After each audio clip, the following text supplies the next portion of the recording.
নন্দীগ্রামে কে আসছেন না কয়লা চোর, পাথর চোর, গরু চোর ভাইপো। তিনি নন্দীগ্রামের সেবাশ্রয় খুলে মানুষকে চিকিৎসা দিতে আসছেন।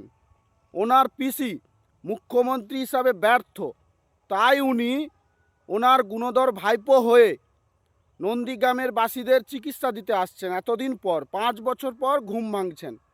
তা আমি নন্দীগ্রামের মানুষদের বলতে চাই, নন্দীগ্রামবাসীরা আপনারা কেউ রাস্তায় গরু রাখবেন না। আপনারা সবাই বাড়ির মধ্যে গরু রাখবেন, কারণ এই গরু চোর নন্দীগ্রামে আসছেন। তাই ভিড় জমায়েতের জন্য এসএসজি গ্রুপদেরকে আহ্বান জানাচ্ছে যে আপনাদের ঘর সারিয়ে দেওয়া হবে, তাই আপনারা 1,500 মানুষের জমায়েত করুন। এইভাবে মানুষকে মিথ্যে বলে সবাই ভিড় জমায়েত করতে পারেন, কিন্তু মানুষের মন জয় করতে পারেন না। নন্দীগ্রামের মানুষ খুব ভালো করে জানেন, ওনাদের পাশে সর্বক্ষণ থাকেন জননেতা শুভেন্দু অধিকারী মহাশয়। তাই আপনি যতই লাফালাফি করুন না কেন, নন্দীগ্রামের মানুষ আপনার পিসিকেও রিজেক্ট করেছে এবং আপনাকেও রিজেক্ট করবে। তৈরি থাকুন।